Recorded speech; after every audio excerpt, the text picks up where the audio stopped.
Hello, আসসালামু আলাইকুম। Welcome to my YouTube channel. আজ তোমাদের জন্য নিয়ে আসলাম কনভারসেশন অফ সেন্টেন্সের বাকি অংশ। Part 8, affirmative to interrogative. Affirmative সেন্টেন্সকে কিভাবে ইন্টারোগেটিভ করতে হয় তার কিছু নিয়ম। টু বি ভার্ব যুক্ত অ্যাফার্মেটিভ সেন্টেন্সকে ইন্টারোগেটিভ করতে হলে টু বি ভার্ব বাক্যের প্রথমে আনতে হয়। যেমন I was alert for this. Interrogative, was I alert for this? Interrogative করার সময় বাক্যের শেষে প্রশ্নবোধক চিহ্ন অবশ্যই দিতে হবে। আর টু বি ভার্ব কোনগুলো সেগুলো তোমাদের আগেই আমি বলেছিলাম। am, is, are, past tense A was, were, have, has, past tense A had, এগুলো হলো টু বি ভার্ব। আবার রুলস 2 এ নিয়ে আসছি to have verb, to be verb, to have verb. To have যুক্ত অ্যাফার্মেটিভ সেন্টেন্সকে ইন্টারোগেটিভ করতে হলে উক্ত টু হ্যাভ ভার্ব বাক্যের প্রথমে ব্যবহার করতে হয়। যেমন I have a new book. এখানে হ্যাভ হলো টু হ্যাভ যুক্ত ভার্ব। ইন্টারোগেটিভ করতে হলে কি করতে হবে? প্রথমে হ্যাভটা আগে নিয়ে আসতে হবে। Have I a new book. আমি তোমাদের এখানে একটা করে উদাহরণ দিয়ে দিচ্ছি, কিন্তু এই রুলস নিয়ম অনুযায়ী তোমার নিয়মটা মনে রাখলে তোমরা যে কোনো উদাহরণ থেকে যে কোনো সেন্টেন্স থেকে যে কোনো বাক্য তৈরি করতে পারবা বা পরিবর্তন করতে পারবা। কিভাবে অ্যাফার্মেটিভ সেন্টেন্সকে ইন্টারোগেটিভ করা হয়, এর রুলস গুলো যদি জানা থাকে তাহলে তোমরা যে কোনো সেন্টেন্স পরিবর্তন বা চেঞ্জ করতে পারবা।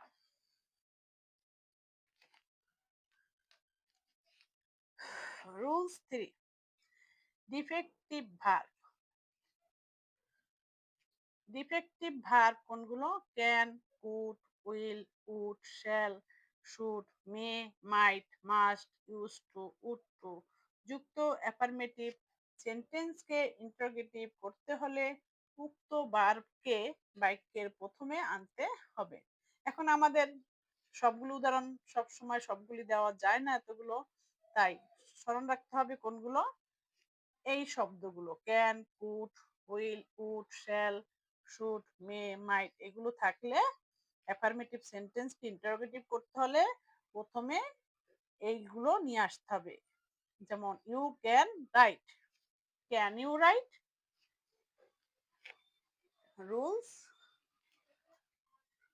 4, অক্সিলারি ভার্ব হিসাবে to be have, to be verb ও টু হ্যাভ ভার্ব যদি থাকে, অক্সিলারি ভার্ব হিসাবে যদি টু বি ভার্ব বা টু হ্যাভ ভার্ব থাকে, টু বি ভার্ব কোনগুলো, টু হ্যাভ ভার্ব কোনগুলো আমরা জেনে আসছি। তাহলে ইন্টারোগেটিভ করার সময় তা বাক্যের প্রথমে আনতে হয়। যেমন আগে বলেছি যে একটা সেন্টেন্সে দুটি বা তিনটি ভার্ব থাকতেই পারে অক্সিলারি ভার্ব হিসাবে এবং মূল ভার্ব হিসাবে। এখানে প্রথমেই অক্সিলারি ভার্বটা নিয়ে আসতে হবে। I am singing a song. Am I singing a song?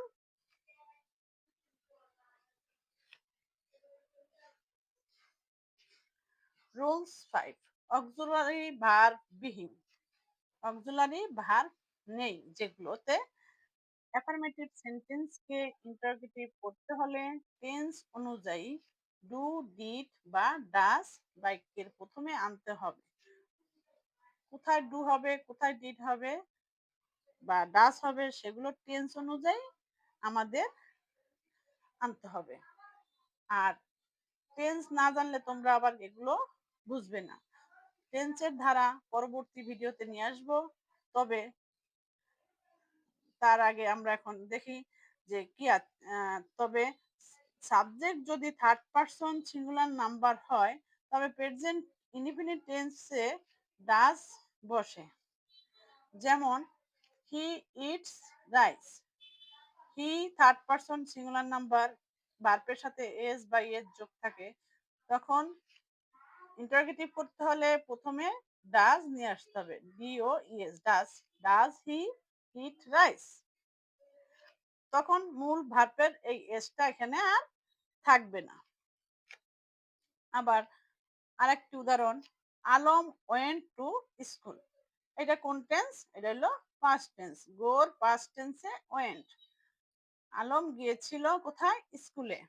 Did এখানে টেন্স অনুযায়ী বলেছি যে ডু, ডিড, ডাস, এটা টেন্সের নিয়ম অনুযায়ী এটা কোন টেন্স? পাস্ট টেন্স, এর জন্য ডিড আসছে।